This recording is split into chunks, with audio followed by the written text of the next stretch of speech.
So, when considering where Trump was shot at, Butler, Pennsylvania, Butler.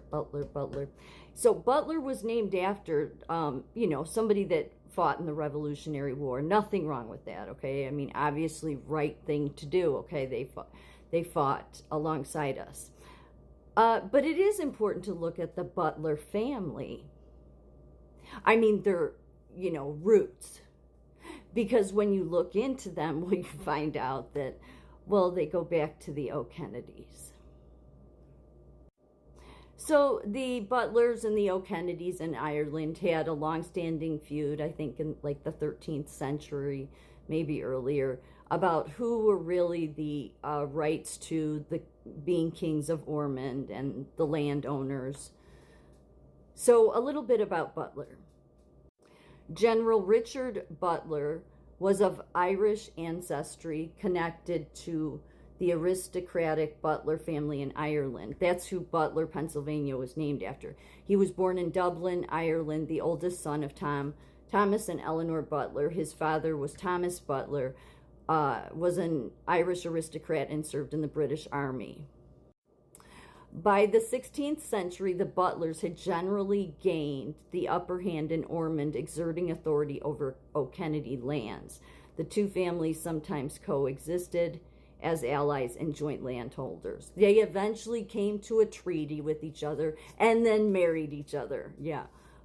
So both Catholic, okay?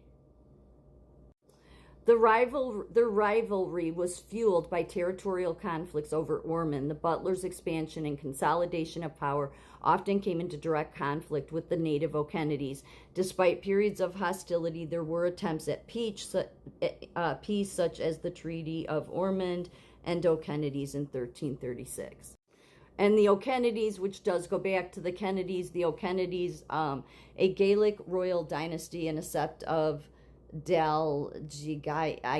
not even going to try to pronounce that, trace their lineage to Sinead, father of High King Brian Borough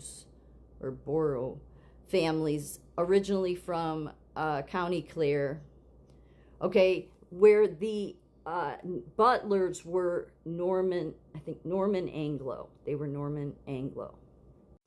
But the O'Kennedys, they eventually, as I said, they came together, I think, for alliances and for peace, I guess you could say. And so they started marrying. For example, in 1609, a member of the O'Kennedy family, Rory, married Joan Butler, which was a significant alliance at the time.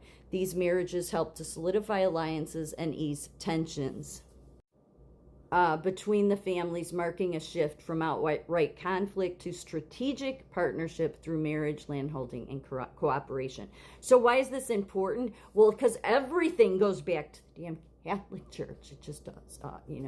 Everything, all these wars. So even though the O'Kennedys and the Butlers would say, no, we stand with the Stuart line. Yeah, no, really they didn't. I mean, I guess you could say it because King James the first son, King James II, and his other son, Charles, both were Catholics, okay, trying to hide it. And then, James II wasn't able to hide it, and so they ousted him. But, so in their mind, they supported the Stuart line because they're supporting King James II.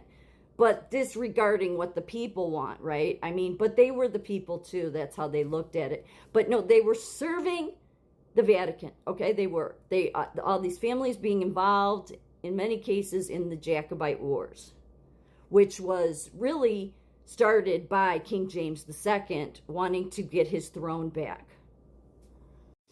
And so there were Butler kinsmen that commanded the Jacobite movement, indicating the family's active military support for James II's attempt to reclaim the throne.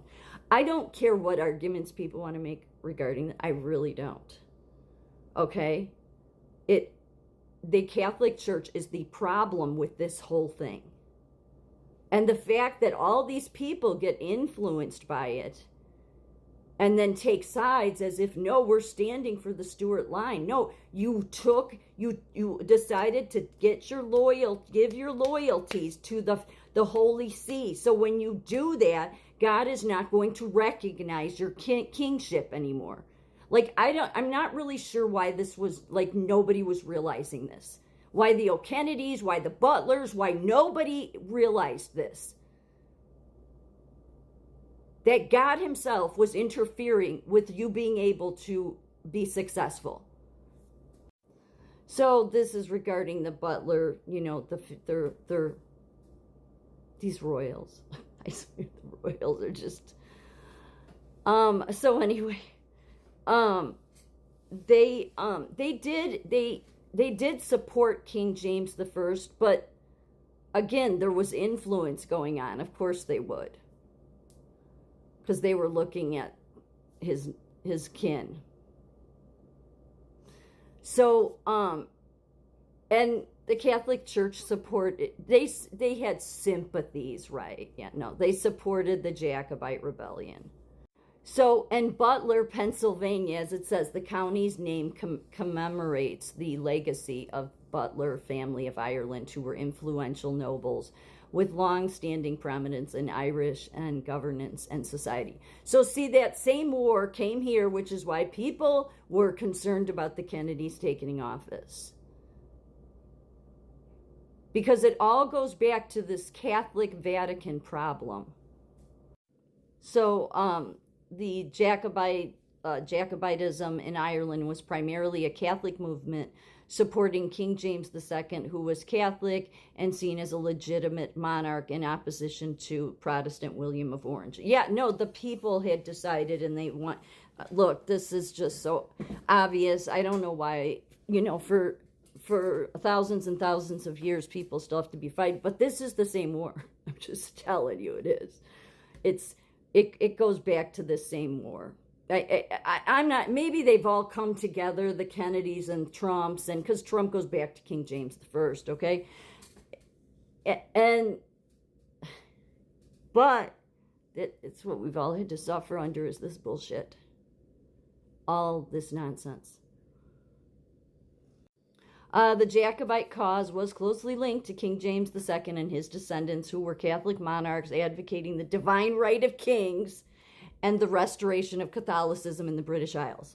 And of course, this aligned with the Vatican's interests in restoring and protecting Catholicism where it had been suppressed. Please, Catholic Church, please. Unbelievable. The Vatican viewed the Jacobite movement as a legitimate Catholic resistance against Protestant rule, which had imposed restrictions and persecution on Catholics, especially after the glory. No, the persecution was people weren't putting up with your bullshit anymore. That was the persecution. Did people not want that? Yeah, because the Vatican lied to everyone. You kept the English version. You didn't want people to, when the English version got out to people, they saw that you had been lying to them. The very fact that you've never taken ownership for that and you just say, no, you all have to tolerate us, poor us, we're being persecuted, that sounds about as legitimate as Palestinians claiming, we're being persecuted. Really, they're just saying the truth. And who did the Irish and Scottish Catholic Jacobites often look to for spiritual endorsement? The Vatican. And moral encouragement, the Vatican. So see, when you have pledged your loyalties to the Vatican, and God didn't raise up any of them, none of them, not one of them, but he did raise up you kings that just went astray, right? Got influenced by this false church that forever was trying to claim we are over the kings. No, the Pope has no jurisdiction over anything except his little seat in Rome. That's it. God hasn't given him a damn thing. God hasn't raised any of those popes up. They have done this bullshit just to get power and control over all these kingships. And what has it done? It's created nothing but an ongoing war and crisis in the world. That then people want to say, I stand with Catholicism. Really? Then don't say you stand with God. if you don't want to see the truth. See, this is why I'm saying God doesn't recognize. Once you have pledged your loyalty, especially these kings, to the Vatican, yeah, that's who you look for spiritual endorsement instead of looking to God. So if you think it wasn't significant that they shot Donald Trump and Butler, think again.